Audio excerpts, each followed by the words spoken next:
Welcome to another edition of the Husker Fans of Montana. I'm Ricky J here with BB. Hey, Rick. And Karl. Hello, gentlemen. And Jeff in Omaha. How you fellas doing? Doing good. Good. How are you guys? Can't complain except we lost. We did lose. But other than that, everything's great. Yeah. How are things in Omaha with the loss in Nebraska, Jeff? Oh, it's been a rough couple days.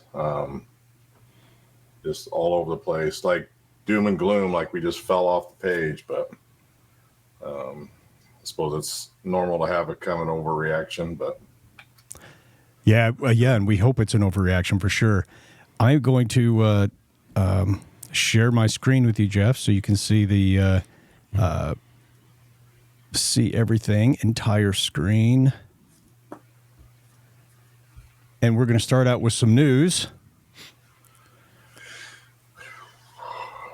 It is amazing how your game reenactment went to overtime, as did the real game.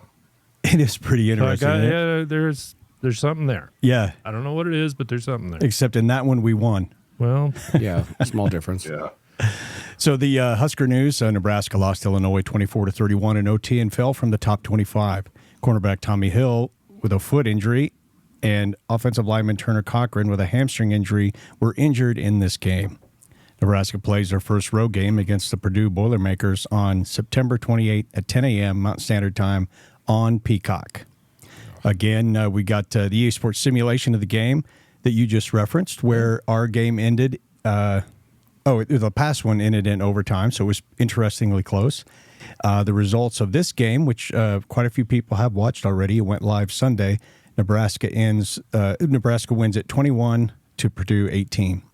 And then we have that player-by-player comparison for all the teams from here on out are already live on the website. Right. One of the questions I want to pose when we get there is, looking at the rest of the schedule, what is a realistic win total for Nebraska, and where do we see this team going now? So,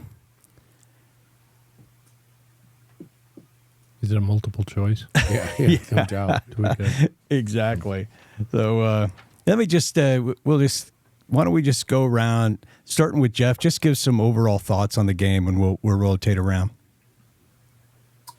I guess my reaction to it was I just felt like I think we got outcoached. I agree, especially on the defensive side. I guess didn't know enough about Illinois going into it, but I haven't heard anything through these press conferences or anything that they were surprised by what they saw. So that was my biggest feeling. Is I just feel like we got outcoached in every facet of the game. Good quick take, BB. What's kind of just a quick take on it? Boy, I really got to agree with Jeff on that one. I felt like we were outcoached. It just, we've been talking all season about the second half and what that's going to look like when we get into a real tough battle like we had. And I just think coaching, execution. I mean, there's plenty of blame to go around. All three phases of the game weren't great, but I agree with Jeff. I think we got outcoached quite a bit in the second half. Karl, some brief thoughts? Yeah, the only thing I'd add to that is not only were we outcoached, but they were better prepared. I thought they were more up. They were more emotionally ready for the game than we were. I guess I'd throw that into the coaching. Yeah, I do too. But I mean, I think coaching. I think of execution, but I do think pregame maybe. Yeah, of course. Well, I just think they were better prepared. Yeah, that's a good point. I think because we went to their house and kind of spanked them last year, they were wanting some revenge. But we really need it bad this game. Karl, what whiskey do you have? Well, we have a local one this time. So this is the original. This is a rye whiskey from Headframe Distillery in Butte. And, I was telling the guys earlier that most of their stuff is okay, but it's not aged enough. It tastes young. This stuff is their oldest stuff. It's a 10-year aged rye whiskey. Has a nice barrel. You can tell the notes from the barrel.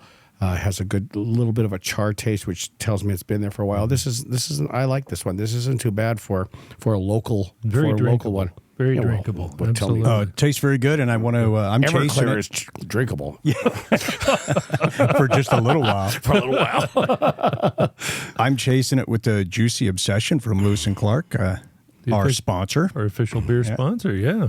Yeah, so this is just a little take rule on the injury. So we'll listen to him, and so I guess we got some feedback on the last one. When the games, I bring the volume down and we can talk over it. But when we have the coaches at full volume, we kind of got to hold our comments until the end. Brian. Because they can't hear either one. That's hard. It is. I know. It's hard for Brian to shut his mouth. I can mute your mic. You looked at me, didn't I'll treat you like Trump Like a and presidential mute your debate. mic. You're going to mute your mic. He looked at me. Yeah, Turner's has a significant hamstring, so he'll be out for a while. And Tommy's probably day to day, just based off his pain threshold of dealing with the plantar fascia. Any other updates? Not that I can think of. Jamari's going to play, so that was the one that was out before that. Let's think of Sierra Wright. So those are just the two big injuries. Tommy Hill, obviously being arguably one of the best players on the team, and he's down with the foot injury. And so that's multiple, right? Multiple weeks? Well, no, his is pain tolerance. Okay. And so it's Cochran with the hamstring that is multiple gotcha. weeks. Yeah, that plantar fasciitis. Oh, that's Fasciitis. Thank you. Yeah, that can be. Buddy suffered from that quite a bit. We went to a lot of therapy and physical rehab and whatnot, and it's a strange thing. You know, at that the bottom of your foot, basically, that tendon that runs there is rubbing. Go ahead, Jeff. If I'm. I was going to ask you, BB, then with some experience with it. So, okay, if we don't play him, if he doesn't practice hard or whatever, I mean, what is the recovery time from an injury or that issue? Like, if we don't play him for a couple weeks or put him through to the bye, is there a good chance that he'll be fully recovered and done with it, or is it going to be a lingering thing all season where he's just got to try to figure out where his pain tolerance is? Unfortunately, I'm going to go with the lingering. It's been my experience that that's not a quick fix, although, and I'm not sure what they, medication-wise, what's okay, what's not. And you can numb that. There's some treatments that you can do to that. They've even had some success with acupuncture to relieve the pain. So I think when Rule's talking about pain tolerance, basically, at this point, it's not something that physically is going to stop it. It's the pain of that, and how do we manage the pain of it so he can get out on the field and play. So, unfortunately, it's going to be with him through the season. Well, Jeff, too bad you don't have our drug laws. He'd be feeling no pain. Yeah. Well, he looked terrible. I mean, yeah. So whatever it is, I mean, even the play before, there was a play on the other side of the field before he gave up that touchdown that it just looked like he looked lazy, which I know it's not lazy. It's obviously something to do with that foot, but it didn't look like Tommy Hill for sure. No, not on that play. It definitely had him messed up. Yeah. So it's that's just going to depend on what they can do to treat that. Well, the what injury kind of liabilities he become. His backup looked really good. I forget his name, so I know he's young. But what could be worse for us is the line, the offensive line. I mean, we were already down. Prohaska, Cochran takes his place, and now he's out. So I'm worried about the line. As we move into the, I will say, is the sky falling segment, let's look at last year's schedule and results. So what I want to point out is we had 2 losses, and basically after Purdue, we had 5 wins, and we needed that 6th win in November to go bowling, and we never got it. So then I think we're possibly going to get into the same situation as we look at 2024 schedule. And right now we're sitting at 5 wins. Well, these are my predictions. So right now we're at 3 wins, 1 loss. So I'm going to say, and this is what I'm going to ask you guys to kind of discuss, is the sky falling and where are we at? Are we going to do better than this? I think we're potentially in a win against Purdue, a loss to Rutgers, a win at Indiana, and a loss to Ohio State. And that leaves us at 5 wins going into November, and we'll be searching for that 6th win to get a bowl. And can we get that 6th win against UCLA, USC, Wisconsin, or Iowa? I don't see it happening against USC, but definitely the other three. Yeah. And of course, it's hard to tell because so UCLA did not look good against LSU. Wisconsin had their butts whooped by Alabama, and Iowa. Who knows? Who knows? Who knows? That's a toss-up. But I do think there's a good chance to get a 6th win against, especially UCLA or Wisconsin. I mean, is that where we are? Have we fallen to the point we're just hoping for that 6th win? Personally, what makes this hard is I think we're capable of winning 8 games this year. Now, will we? Will we win 7? I think we are going to go bowling this year. But this next game, Purdue's going to tell us a lot. I mean, it's going to tell us, did we play terrible and we really have talent and we just were really flat against a fired-up Illinois team? Illinois motivated to win because of last year. Or do we really have problems and this is going to be a long season? So I think we'll know a lot more after Purdue. Jeff, what do you think your expectations are right now? I know we'll learn more each game as we go along and we can shift our expectations, but what do you... After this loss, where do you think the program sits right now for the rest of the year? I honestly, I mean, I'm thinking at 8. I mean, I'm thinking at least 7. What I think BB's right in, like, Purdue will tell us a lot how they react, but I don't think Purdue's very good. So I think it'll tell us more about our character, but I don't know that it'll tell us about our abilities. That Rutgers game, I don't think. Like their offense is very good. I think the defense. So it's that game's going to almost be a strength on strength. Our offense is, ironically, our strength this year, which we thought it was going to be the defense. And Rutgers' defense is obviously good with Shiano. I think we're blessed with the fact that we get a bye between Rutgers and Indiana because we have to go to Indiana, who is good, who is tough. I think we get the L with Ohio State. I think we beat UCLA. I think we beat Wisconsin for sure. I'm not as afraid of USC anymore after seeing the Michigan game, other than the fact that it's in California. And then I think Iowa's going to be tough. I think they really are. I think they're not an explosive, oh my God team, but they're grinding. Like, I think they're going to be tough. So you're still thinking a 7 or 8 win season?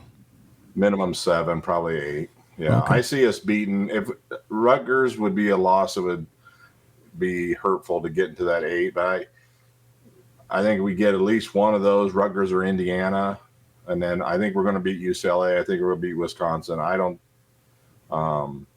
I think USC is a toss-up, and I think we're going to have to be on our A game to beat Iowa. But well, I hate to be the Debbie a lot Downer. can happen between now and then. Well, that's true. And in each game, we are going to learn more. Yeah. But after the Colorado game, if our defense, offense, special teams were a stock being traded, the defense coming out of last year and then the Colorado game was at an all-time high. I mean, it was rocketing up. You wanted your money in that. Right now, they have crashed.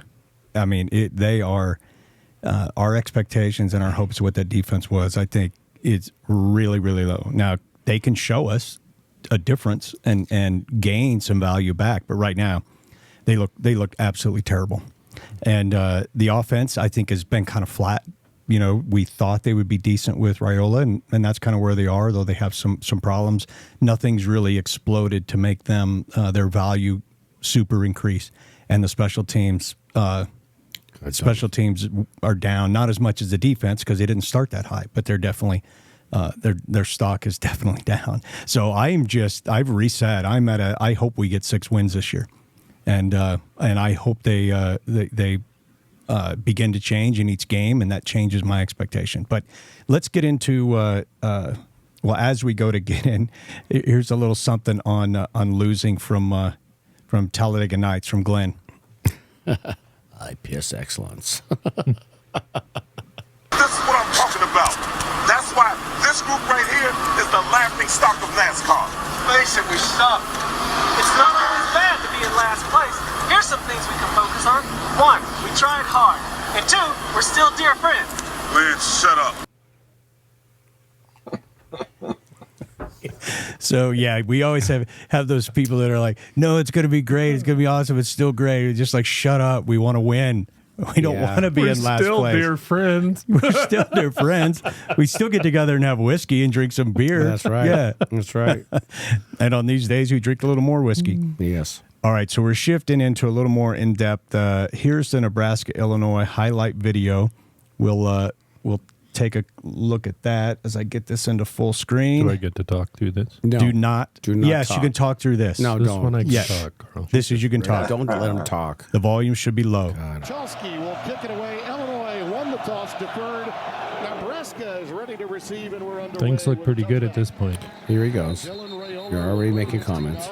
Try to weather that storm. They do a great job in their opening plays, and you can see it on display right now. Again, getting her out of it quickly. Yeah. Bust. It's open. It's Bryant. It's Yeah. touchdown. I think I just said it a few plays ago. A different dude, and was good last year. Watch the double move. Boy, Six got beat bad on that play. Well, Holy moly. That's Hill. That's Hill that was hurt. Yeah, but that was a judgment. He turned the wrong way. Yeah, you got. Look out. Rolling right in the end zone. Touchdown.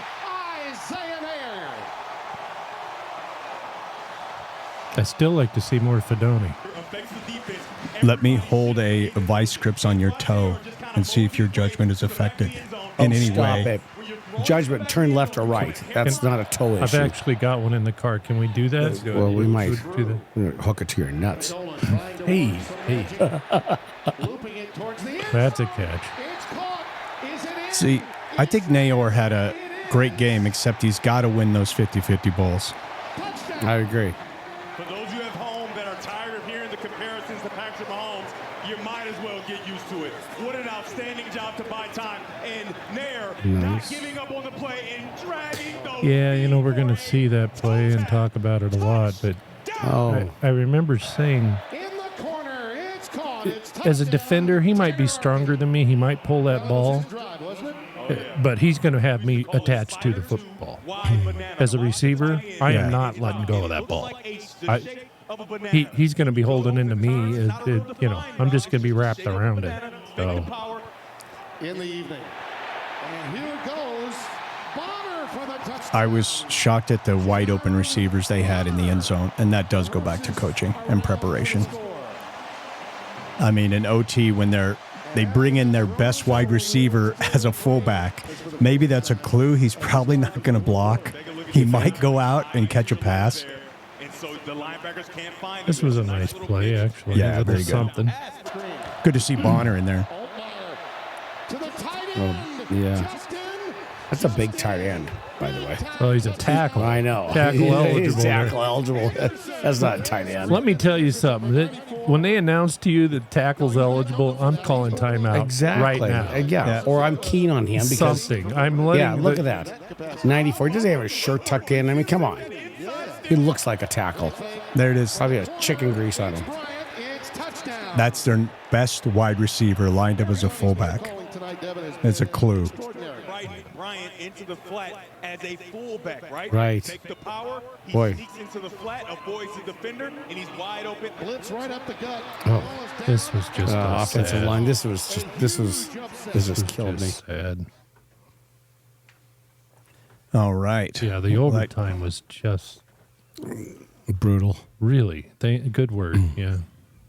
Well, let's just jump into Rule and let him give us his post game. I think it's right about 8.5 minutes, and this is the one we'll be a little quiet on.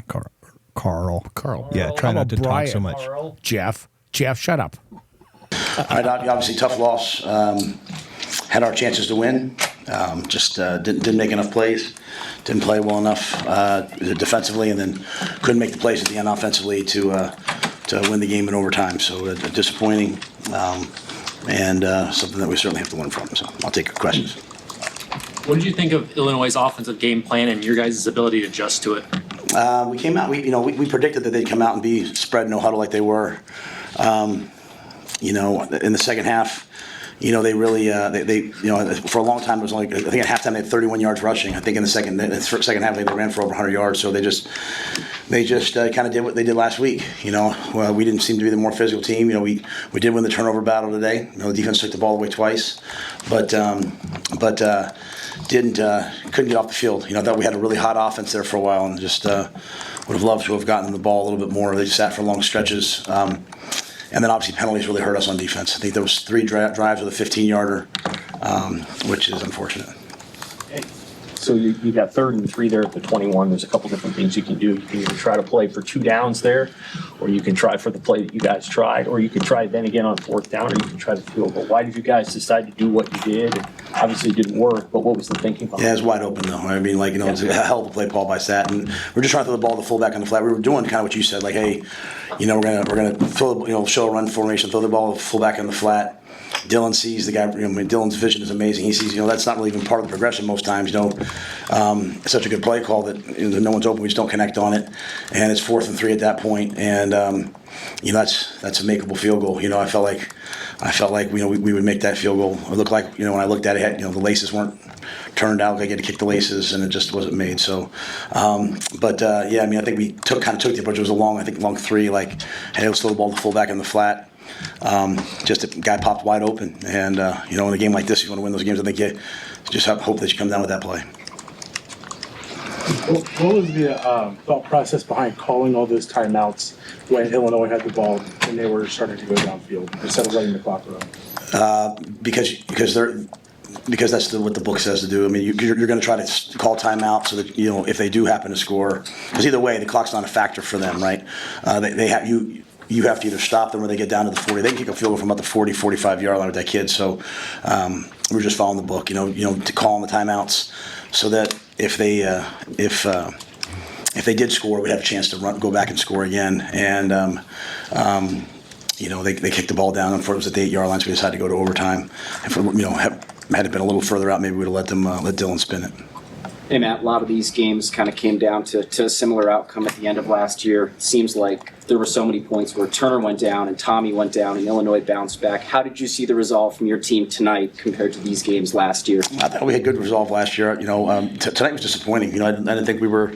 Last year, we I never felt like we got pushed around too much, and I felt like in the second half, we're playing man to man, and we're literally playing man, and guys are. The guy that have that guy man to man, they're trying to make a play, and the guy's catching the ball. Even the play they threw to the big old lineman, we're in the 94 number. We can't let that happen, right? We had them stop. So, I love our guys, and as I told them, the narrative has been, hey, they're going to win all these games. My narrative's been just go 1-0 every week, lock in. So we have a lot to learn from this game, but I'm sure our guys will bounce back. And it was a costly night. We had some big injuries. Tommy couldn't go, and then. Turner looked like he got hurt pretty severely, so Gunner went in. So we'll have to regroup, after this little 2-day thing. What was Tommy's injury? Tommy's got a plantar fascia inflammation. You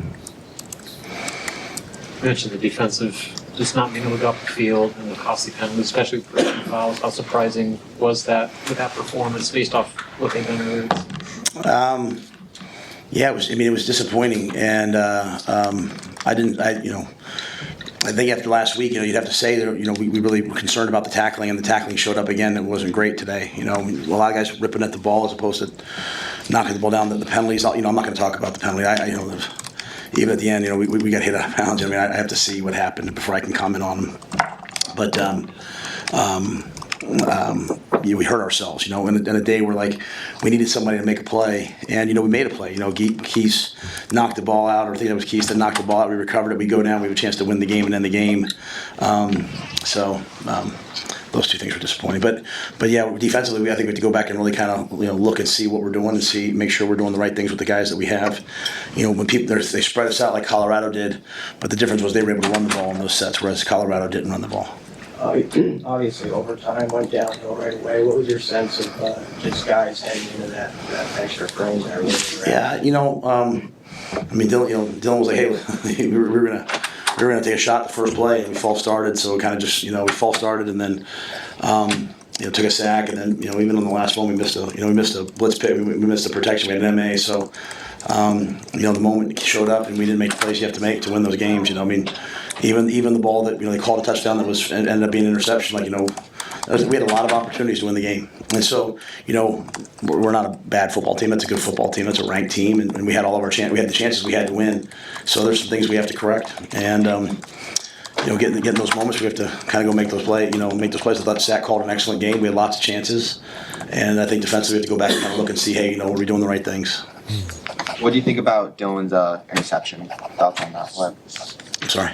What do you think about Dylan's interception? Just what happened on that play to One to Naylor? Yeah. Yeah, I mean, he put it in his hands. I mean, it's two interceptions Dylan has on the year that I think he's dropped dimes in there on, really. So, we had the one ball, he threw the fade to Naylor in the end zone that, I asked why it wasn't defensive pass interference. He said, hey, you're not going back into him enough. So we really try to emphasize that in the second half. And we made some plays on some deep balls.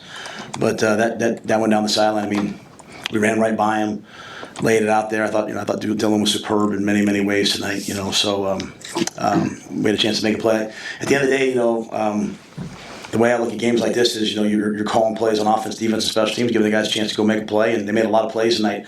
Problem is Illinois made a lot of plays, and we hurt ourselves with some crucial penalties, and so that was a tough play. But we bounced back, we scored the next drive, and just kind of coming down the end, we just needed to make one more play in the fourth quarter. I know that's we've heard that a lot, right? But that's where we are. You talked about stopping the run. Do you have any concern at this point about how much you guys are running it or how well you're running it? On offense? Yeah, I don't think the offense was much of an issue. I think they were loading up the box. They couldn't. I didn't feel like they could cover us, and so I think really the issue was, again, kind of like last week, we didn't get the ball. So even on that last drive, we were kind of pounding it away, and then just unfortunately didn't hit on that last play. But I think the way Illinois plays, they put everyone in the box. When we did run the ball, I thought we were efficient. There'll be games where people will start to play a little different against our guys, and we'll be able to probably run the ball a little bit better, or a little bit more. But I thought Sad opened it up, and we, even on that drive, we threw the deep ball to Nayor, and then the throw back to Tommy. I thought we had a lot of plays in the bank tonight. Hey, Coach, what's your assessment of the place kicking in the special teams game? You guys had an opportunity to go up. Of course, John didn't hit it there. Yeah, unfortunately, we didn't make that play. We didn't make a play really on special teams that tilted the game for us. And I think really two plays. The punt, unfortunately, we kicked across the field. And so they got a big return. They got a return. They made like one or two first downs. Then we had the penalty, right, which put the ball down in the red zone, and they scored. So, really our kicking game is just it's not where we needed to be. Tristan was unavailable tonight. Johnny went in there, made some extra points, made the early field goal. Unfortunately, we didn't make the field goal when it counted. Okay, I want to drill down before we get into all our thoughts on and you're going to jump to Satterfield. So let's just hold off on that. I want to drill down. Who is that? So that was just after the game. And then this is from Monday. Monday was a lot of the same, but it was really long, so I didn't want to do the whole. But this is his thing, and we need to drill into the snap, the hold, and the field goal, because I'm not sure what's going on there. But here's a little less than a minute from Monday on the snap, the hold, and the field goal. But that's my job. I have to make the right decision. I chose to kick it in that scenario. It didn't go in, so I have to own that. And as you reviewed that kick, was the hold okay? I mean, how'd the operation look? Yeah, I mean, it's not a great hold. I mean, it's not a great snap. I mean, the laces are kind of they're not. We'd like to snap the ball with the perfect amount of rotations that when we catch it, we don't even have to spin it. We put the ball down. That's what we're looking for. We're looking for the ball in the hand, so that the kicker doesn't have to even see the ball come here and then put down over here. We're looking for the ball on the hand, come down, laces out. That's what we try to master that craft. So it's not perfect. And, I don't want to put it on any one guy. I mean, that ball has to go through the pipes, right? If you want to win these types of games, the ball has to go through the pipes. But again, we also have to make more plays to, if we have a 17-10 lead going into halftime, if we have a 24-17 lead, we can't let them convert, 3rd and 9. We can't let them run a quarterback draw and then throw the ball to an O-lineman. Like that's not Nebraska defense. All right, so now we're going to look at the kick and the hold and the snap. 2:59 remaining. Not having their normal kicker, who had been perfect on EATs, had a career long of 55. Unable to go. Just found this out today, by the way. Of course, you should make the kick. The laces weren't there. No. Hold on just a second. That's bullshit right Hold there. on. That should be a sports play. You have to think that affected him as he tries to make that kick. Yeah, and Buscemi was the holder who handles the punting to him. So I think they jumped on it right away with that, but he didn't kick the laces. No. The narrative on this is No, the laces wrong. were turned to the side. Of course, you want them to the front, right, Brian? But Rule did a good job of describing it. When you watch that, you will see that the snap was high and wobbly. So it starts with not a great snap. Right. So Buscini brings the ball down. And as he brings it down, it should be just, as he's saying, you hit the hand. And so set it that down. ball comes right straight down. You do practices to the point where the snap has got a rotation and a half. So it literally, that's how precise this all comes in. And I hope if we can, we'll take another look at it. Yeah. The snap is up high and it's wobbling. Buscini brings the ball down, and then he does a good job of putting a spin on it. So my point is... He goes over and above and puts a spin on it so the laces aren't He's there. not kicking the laces, but I guess from the trajectory of the ball and all that, does it matter? I mean, obviously, it should go through. He's not It's kicking gotta go the through laces. the pipes. Still the kicker. Unfortunately, what happens with Hool here, I think he comes in too sharp, too steep. If you'll see, instead of a firm plant where his body, there is some lean, but he comes in with too much lean. Okay, let's take a quick look. At least just we won't listen for the commentators after. 2:59 remaining. So here's the snap. See how high that snap is? It would have been perfect on EATs, had a career long of 55 on that. So that snap should really hit him just about the hand where it's at. He shouldn't be going up here. And then when he brings it down, the holder, Brian, puts a quarter spin on it so that laces aren't literally what he's kicking. Right. I just felt it was, obviously we're protecting our, let the chips fall where they may. But I wanted to show that our punter and holder from Montana here in Helena, Brian, did not leave the laces where the kid kicked the laces. No. That's just all. You could say the snap, the hold, but you can't say he kicked the laces.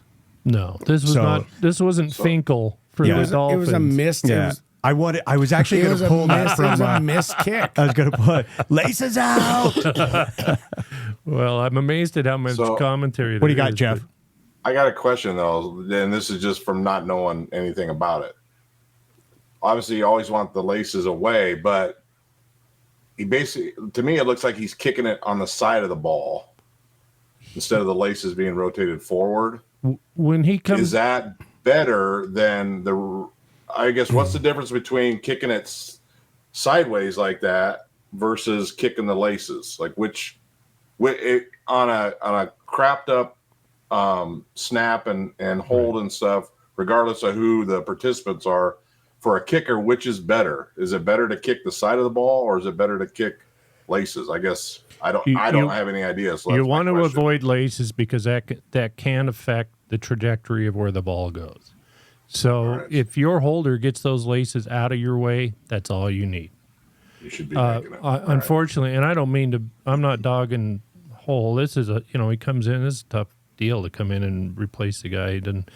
I just think he comes in too steep. If you take a still shot of him at the time his foot connects with that ball, he's leaning like this. I mean, he dang near going to fall down. So he just comes in at too sharp an angle, and that's why he brings the ball around, and the ball goes left. That's my humble. And where is he from? Like, how old is he, and where is he from? He's a transfer, junior college transfer. I don't recall what college he comes from. He does have a little experience. I'm not sure if he was a sophomore when he comes in. But nothing like what he's experiencing at Memorial. I mean, he didn't miss it by much. No, and he had an earlier one. Thing is he, you hate to dog anybody. He missed. Right. Raiola misses a pass once in a while. I mean, these things happen. There's not a lot of forgiveness. I will say, there's a freshman on the roster, and I like the name. It's Rico Automanelli. And I'm almost thinking I'd give Nico a shot. if for no other reason, the name is amazing. Yeah. So, I mean, if you're going to miss the shot, you might as well have Nico missing it, right? Nico. I mean, come on. Besides, if the refs miss the call, the whole family comes down, is taken care of. What do you know? The call goes out. Right. Call goes out. Buschini holds, McAnally through the it goes through the pipes. All right. If he misses, there should be a flag. They should get another chance. Yes, absolutely. Or he'll be swimming with the fishes. Exactly. No, I'm not.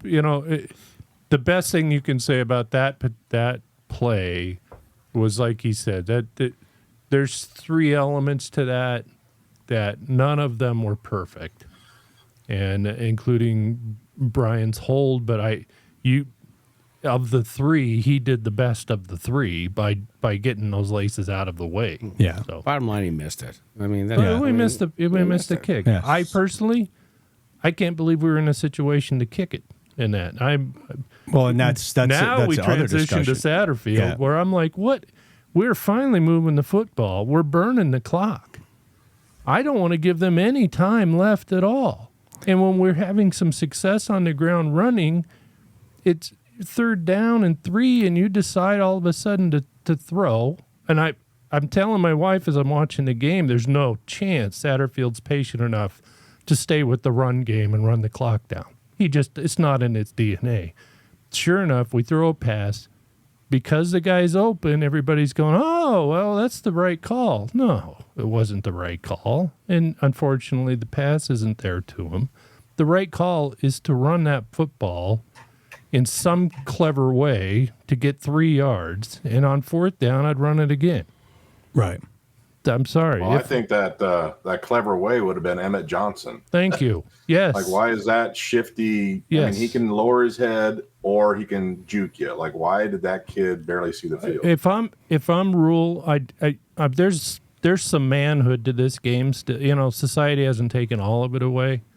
At some point, I'm like, if we can't get 3 yards, we deserve to lose. Well, certainly the decision to kick the field goal was Rule's.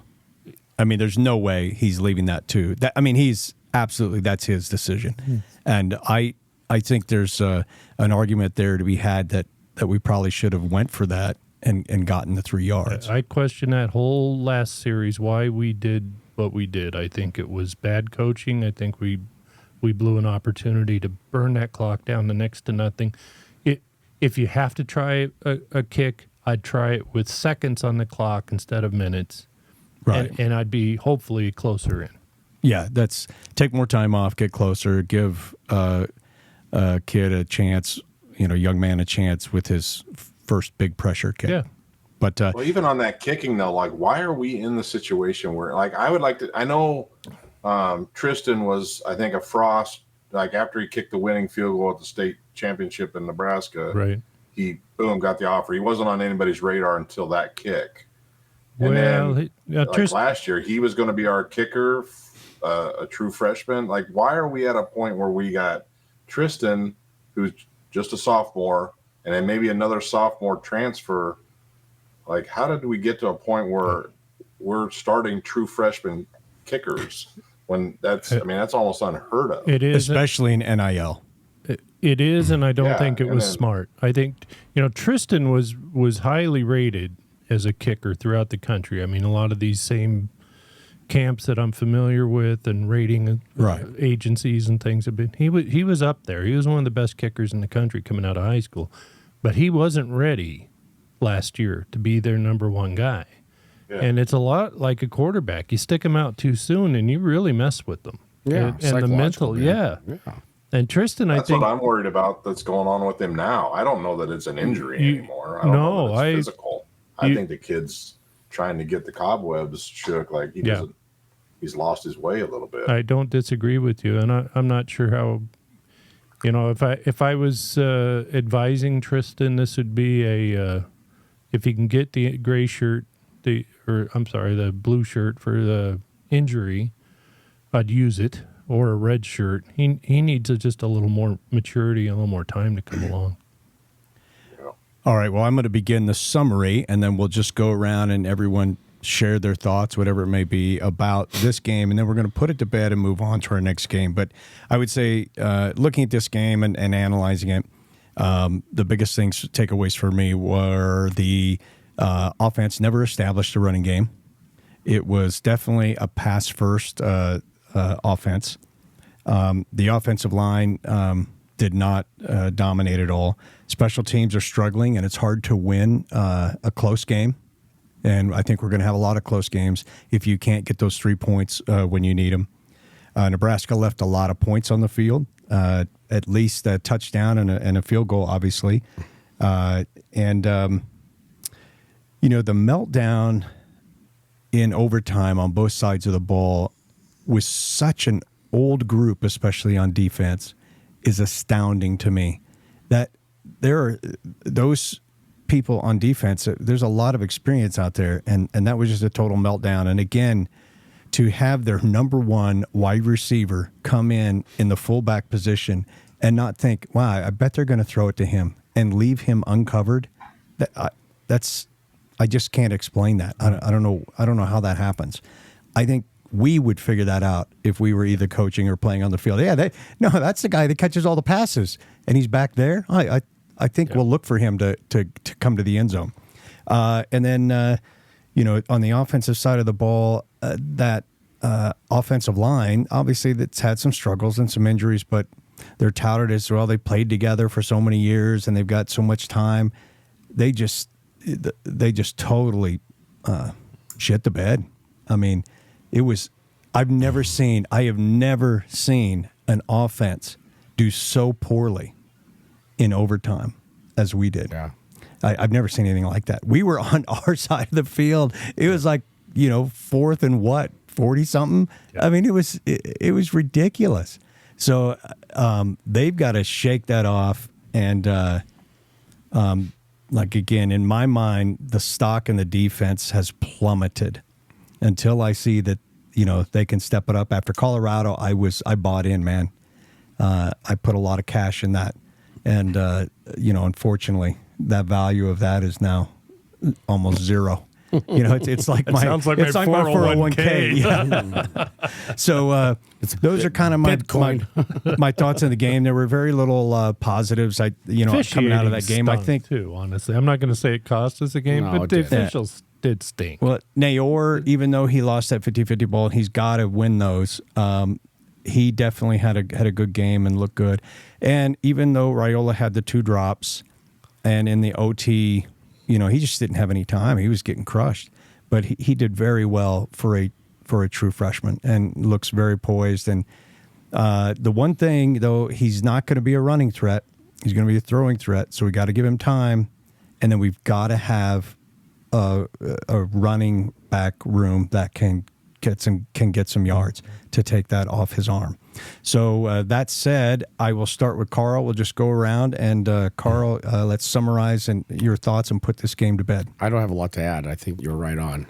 I was disappointed in the offense. I was disappointed in the special teams. I think coaching was a problem. I just think we have to regroup, forget about this one, and move on. BB? I don't have a whole lot to add, I think. No, we know you've got some stuff to say about Satterfield. Well, yeah. Come on now. Well, but I think the guy's terrible. Don't hold back. Tell us how you really feel. I think as long as Rule shows loyalty to him, the way he showed loyalty last year to like Sims and others, it's going to drag this team down. I think with someone else at the helm calling the plays, you'd see a much different game. There you have it. Jeff? Yeah, I mean, I stand on the fact that, I think we were out-coached in every facet of it. I'm not a Sat hater like BB, but I do think you'll get there. If they don't already have it. He needs a run game coordinator of some sort. I don't think calling run plays is natural for him. I mean, when they're stacking the box and clogging us up, and Emmett Johnson never sees the field, it doesn't make sense to me at all. On the defensive side, like, can we not play man to man? Because why didn't we heat that quarterback up? We still rush 4 at most, and then when we do get a little pressure, he he runs up the middle. And I mean, I didn't feel like we blitzed very much. We didn't get a lot of heat on him.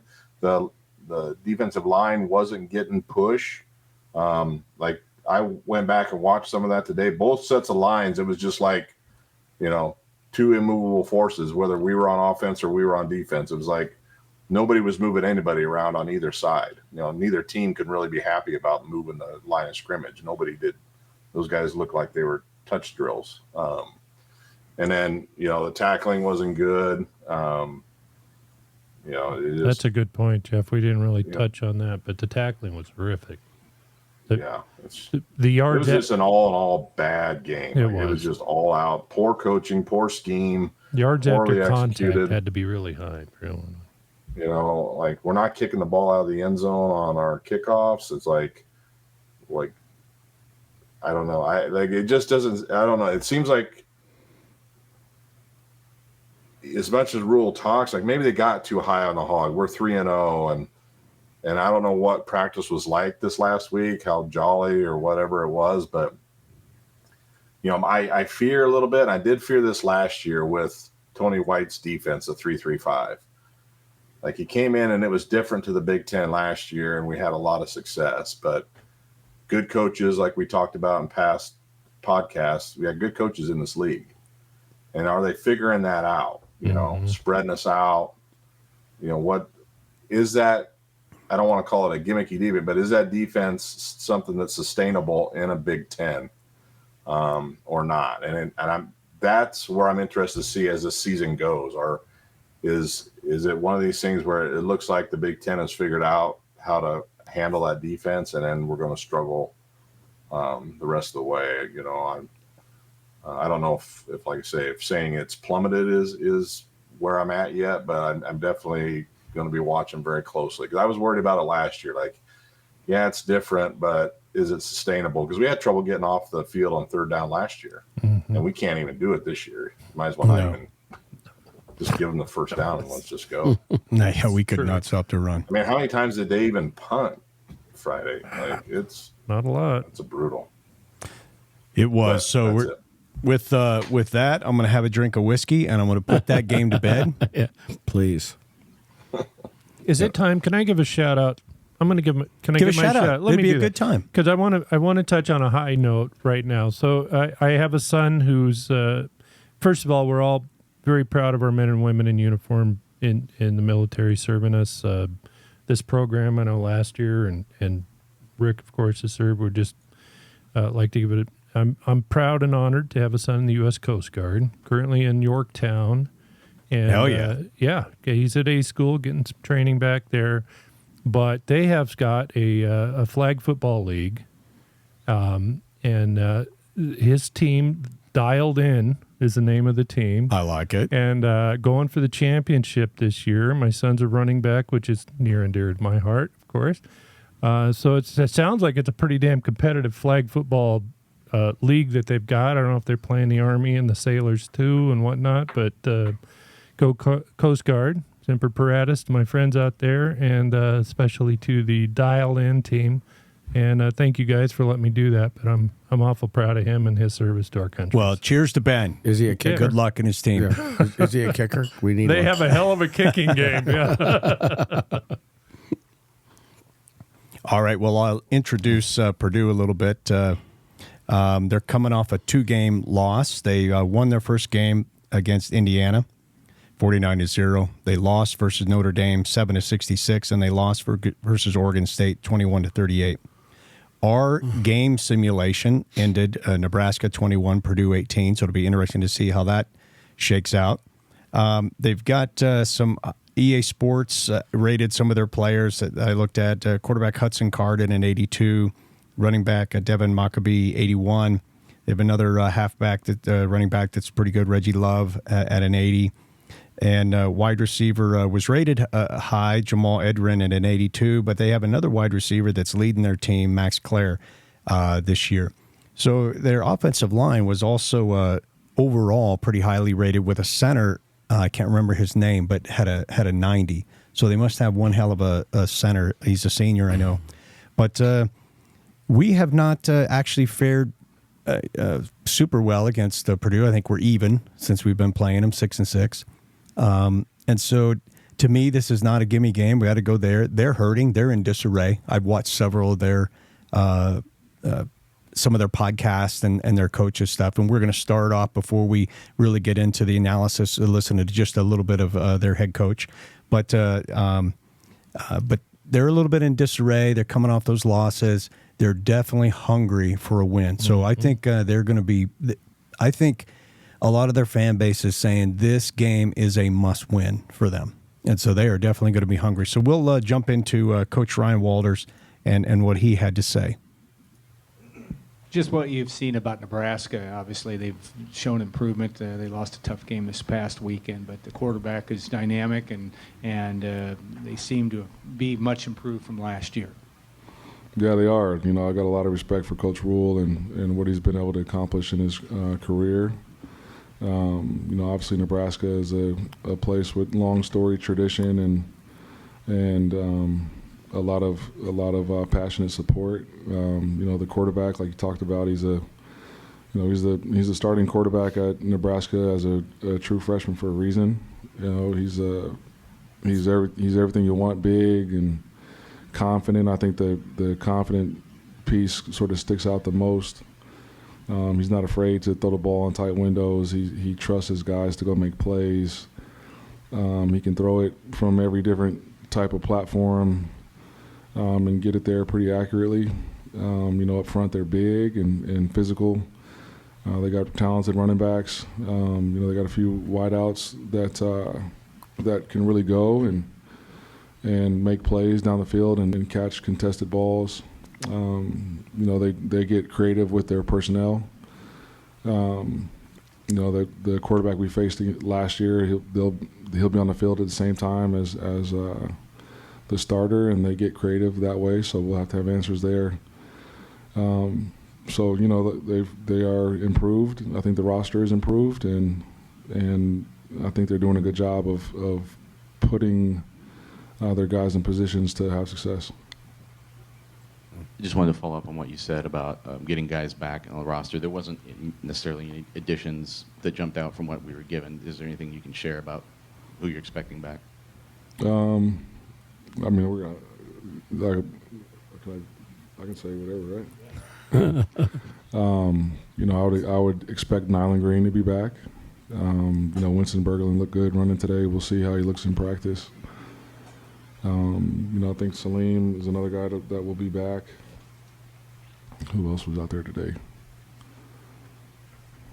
Yeah, so, you know, I think those guys will practice this week.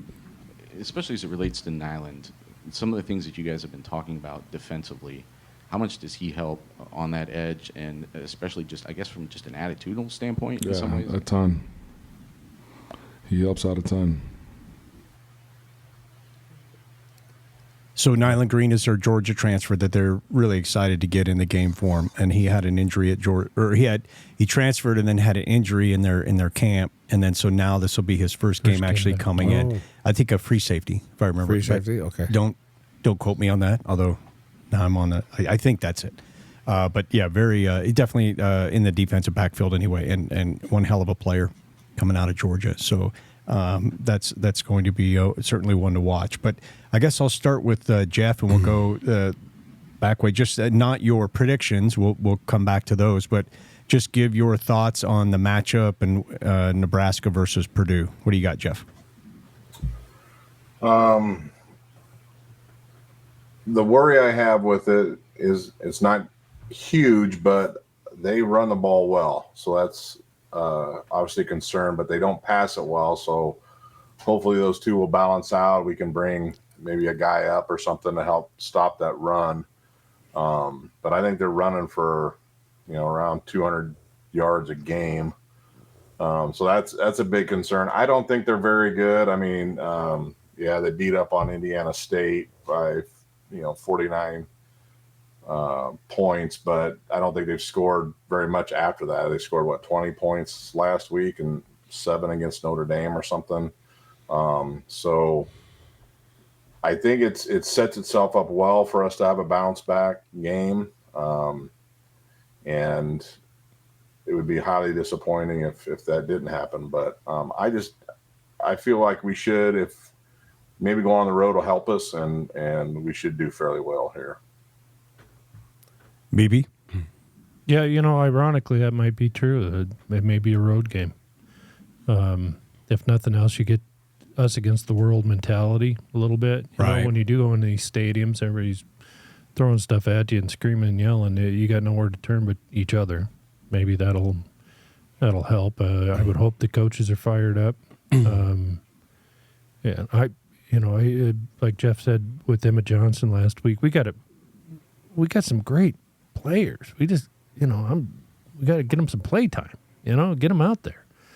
So I do. I hope I see, and I'm still an old-fashioned guy. I'd love to see some power high. I'd love to see Harbor get in the game in various ways. I mean, maybe it's just a series each half or something where, like you mentioned, Rayola's not really a running quarterback. Well, we've got one. Let him get out there and, one series, all of a sudden show him a running quarterback. It's got to, change up the look we give them a little bit. So I think we match up well with Purdue. I think we should beat them, but as we've seen, we can lose to anyone. And I think we can beat just about anyone if we happen to show up. There's not a game we couldn't lose if we don't, come with all three phases of the game. Right. Karl. I want the coaches to come back. I want us to have. It'd be interesting to see what kind of practices they're having this week. I think the coaches need to get the team back on track. Definitely, Purdue is down, but they're also going to be looking for a win. They're going to be looking for something. We better not overlook them. Mm-mm. So I hope we learn from the mistakes of last week, and I hope the coaches have these guys properly prepared. Down is sometimes the worst time to play a team. Oh, absolutely. Because they feel like they got nothing to lose, and they're going to throw everything they got at you. Yeah. Yeah, I mean, their coach has Colorado roots. He does not like Nebraska, obviously. And so that's going to transfer over to the team. And if they're going to have one game circled, I think just as we want to show that we're still better than you, or we are better than you. Not really still, but it'll be wanting to give their all to beat Nebraska. It's, and I think we should be able to. I think we should be able to handle Purdue. It's just where's the headspace at when they travel there, and will they coalesce like a team? And I know the offense there's other things you would like to see, BB and stuff, but it's the defense to me that's really let us down. Mm-hmm. And I, based on last year and then the performance in the Colorado game, my hopes for them were sky high. Sure. And that has been dashed in these last two games. And so they've got to show up and play. And if they don't, I don't know. We got to be able to stop some teams. Right now, I think Rule is right. The offense is not the problem. The offense is scoring points. We got to be able to stop them on defense. Mm-hmm. And this defense was touted coming into this season as regardless of what happens, regardless of the turnovers, regardless of the situations we get put in, we're going to play. Got the shield given by the fan. If they don't score any points, they can't win. Right. Yeah, well, come on. Make it happen on the field. So they've got something to prove in this game. So we'll go back around the same way. I guess maybe, Jeff, is it prediction time? Are we ready? Yeah. Jeff, go ahead and give us any final thoughts on the game and what you think your predictions are. Well, hold it. I'm sorry. Hold it. Let me have an alibi. Hup. So let's go over last week. First of all, our sim. Did it win? Our sim game, Nebraska 23, Illinois 20. It was off by 12 points. Karl had Nebraska 17, Illinois 14, off by 24 points. Brian had Nebraska 28, Illinois 13, off by 22 points. I had Nebraska 28, Illinois 17, off by 21 points. And Jeff, the winner of the week, had Nebraska 28, Illinois 7 by 11 points, only beating the simulated game by 1. Thank God you beat the AI, Jeff. Yeah. There's no living with him now, though. Yeah. This will be. So I would say, like, when you bring up Harburg, I mean, other than blocking, we're doing nothing with the tight ends anyways. So why not have him in there a lot? So instead of when you bring him in, then it's like, oh, I mean, we obviously as a defense didn't pay attention when they lined up in different things, but I think they do pay attention to when number 10 is in there. And people like the coach mentions like, hey, they'll bring him in. So instead of bringing him in for 2 plays so that all the eyeballs are on him, let's bring him in more often. Let him run, 50% of the plays or something. So it's unknown when he's going to be part of that offense, or, let him go out. He's caught a couple balls earlier in the year. Let him run some underneath patterns, do something. But like, instead of bringing in like, oh, hey, look, we're going to do something funny. Like, let's make it more normal so that maybe he can then make a play. But if not, I agree with BB. Get him in there and let him run a series or 2. And, problem is we don't get the ball that much, but, and, like you said, maybe he changes it up if he's in there for the full series rather than just a couple plays. But I do think Nebraska handles them. I think that I don't think it's a good thing to lose that game. I think had we still won and could have fixed our problems, would have been much better and still been able to come here to Purdue and beat them. But we did lose, so I would hope to God that the coaches and the kids are focused. I do think maybe going on the road, they've been home for 4 straight games. Maybe there's too much shenanigans that goes on. Get on the road, and I'll say Big Red 38-17. All right, BB. Well, we got to show up. I mean, it's really, we keep saying we'll learn more and more as these games come, and this will be a big one to figure out. And really not so much those of us on the outside to figure it out, but for the kids to figure it out. Are they, they got to dig deep. Do they want to be this team again this year, or do they want something more meaningful out of this?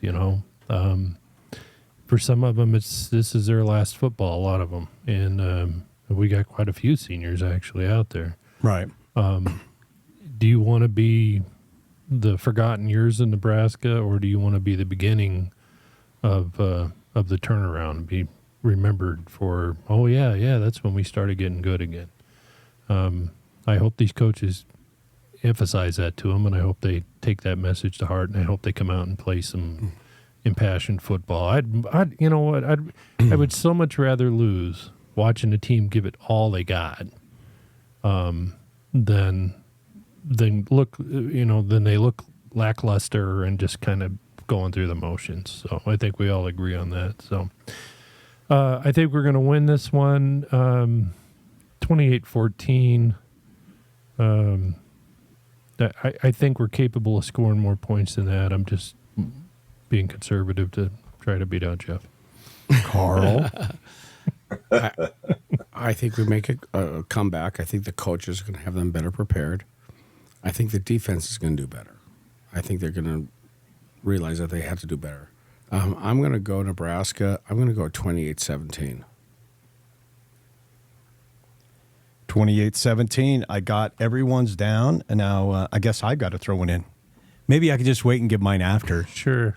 You're probably better odds that way. Yeah. Maybe. Well, I don't maybe. know. I just want to beat the sim. But you're the only one that writes them down. How do we know you don't do that anyway? Yeah, exactly. Right. Cheater. Just change. Oh, well, last week I had this. We'd have to go back and look to see what you actually had. What do I have control of all the pens in the world? Something like that. You might. People can't write their own shit down on or this remember program, it. apparently. No, it's down. It's ink. It's not even pencil. It's in ink. So I'm going to go Nebraska wins this thing. They'll score 34 against Purdue, and Purdue will score 21. I've lost a lot of the stock in the Husker defense where I think we all bought into it last game even, and we had them all predicting pretty low scores. And anyway, that's it for me, 34-21. And I just hope that, maybe you said that basically for the seniors and everything like that, what part do they want to play? I think the only way that it can be a real downer for them, like they've really let the fan base down and truly underperformed, is if they don't get that 6th win and don't go to a bowl. If they get that, and then anything above that, but if they get that 6th win and they go to a bowl, I think they can hold their heads up high, and that's the next step we needed to take. Yeah. We couldn't get there last year. Well, we got to get there this year. If you want to get to 6, this is kind of a must-win, I think. As you lose this one, I agree. Purdue's a win. They have to have a win. They have to win here for a bowl game, I think. Yeah. Not mathematically, but just realistically. Motivationally. It kind of sets up okay. Like I mentioned that earlier about getting a bye before Indiana. That Rutgers game is a scary, could flip the season game. I think we'll get through this game. And when you think about it, if they're a running team, we tackled like crap. There's got to be an emphasis on that. They talk about us not hitting well at first, too much. We did get 2 turnovers, but they're not knocking the guy off first. So hopefully everything will go good Saturday, where the defense will, be popping pads, doing what they're supposed to do. Coming back home then to Rutgers, like that'll be the scary game. Like if we can get through Rutgers, then I think we can start to look at maybe, getting back on the track of the season that we thought. But I thought between Illinois, Rutgers, and Indiana, we had to win 2 of those games. Well, we pissed away the Illinois game. So I'm pretty set. Like we need to win. We really need to win these next 3. That gets us bowl eligible. Then the rest of it, because UCLA and Wisconsin are probably the 2 best shots we got at winning after that. Yeah, I don't want to have a repeat of last year where we had 4 games and we needed 1 win. Right. I don't want to be there again. Lose week overtime after in week Wisconsin after week, and we came Iowa, in and blah blah blah. Yeah, and games we should have won. Yeah, week after week. Yeah, we sat here and just moaned, and it was terrible. Yeah. Horrible. I mean, that's one positive too about Illinois is we did take the ball away twice on 2 good. That's true. The turnovers. Like the defense did a good job getting those balls. So if we can just clean up the rest of that mess, then when you talk about cleaning up the mess, the one thing we didn't talk about were I think 4 personal fouls. I mean, which were just ridiculous, bad. It's the 3rd person on a tackle. He doesn't even be doing anything. 2 guys are taken to the ground, and he reaches in and grabs a face mask. Right. And then the punching, guy's on the ground, and okay, you're trying to punch the ball out, but he's on the ground, so it's not going to be a fumble. I mean, that's headspace.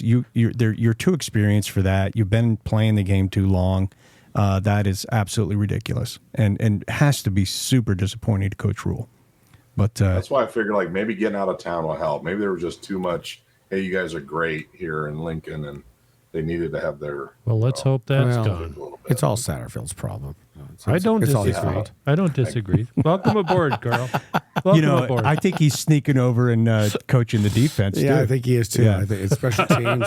I think he has screwed up the cheerleaders. Telling you, the cheerleader. Little Red is even messed up. Probably. Did you see Little Red fall down after the? No, I didn't. But that was Satterfield's fault that he did. So anyway. Oh, let me give you my replacement for Little Red. We can get it. If we can get a drum roll here. Oh boy. Oh, hey! Now we're talking. Was she a bartender? The I think frog. she was. You're looking at okay. Oh, the frog. Okay. Now, that is just an AI. I just told the AI what to generate, and it generated that picture for me. Isn't that crazy? Yeah. With the frog. Very realistic. Yeah, that's good. Oh, I thought I was confused. Okay. Yeah, stop it, Brian. I thought you just wanted the. Karl, I want to give you an alibi because I totally forgot about any Montana football. So do you have anything to say? I do. We had a good win against Western Carolina, another ranked team who came in. They have a very good quarterback who my guess would be he'll be drafted, probably late rounds. hell of an accurate 6'5", 220, very accurate passer. We had to make some adjustments. We were down 17-0 and came back and won 46-35.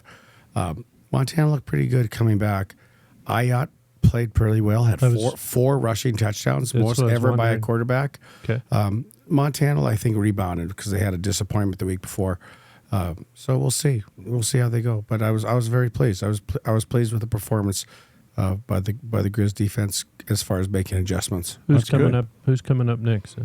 I can't remember if they're Eastern Washington. They're playing at Eastern Washington Saturday night at 6.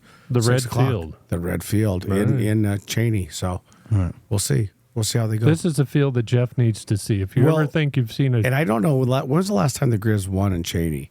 I'm hoping this breaks the cycle because it's been a while. Yeah, but this is the ugliest field ever. It's not even red; it's pink. Because it's sun, it's faded by the sun. Jeff, this is pink. It's a high school facility basically with a pink field. It makes Boise State look like a Super Bowl field. Okay, I mean, come on, seriously, this is the nastiest field ever. Western Michigan being brown is about the only other one that's right there. But Cheney takes the cake. It's sad. Yeah, it's pretty bad. But, yeah. All right. Well, thank you for that update on Montana football. Anytime. Yeah, I'm good for that. I will be having the Peacock game on. I can't remember if I have Peacock right now, but regardless. So 10 a.m. Saturday. If you guys don't have Peacock, you're welcome to join me. Jeff, you can drive up. You can make the trip. Sure. We can fold that bed down right in the back here. 14 short hours and you're here. Yeah. Right? Yeah. Or just jump on a plane, Right. I'll be driving through the Beartooth Pass at Yellowstone National Park at that time. So hopefully I can make it. Oh, that's right. So I'll have it on Sirius Radio, hopefully. Good. Cool. Yeah. All right, gentlemen. It was a rough game. A lot of fun to get together with you. And I guess I'll just say, go Big Red. Go Big Red. Go Big Red. Go Big Red.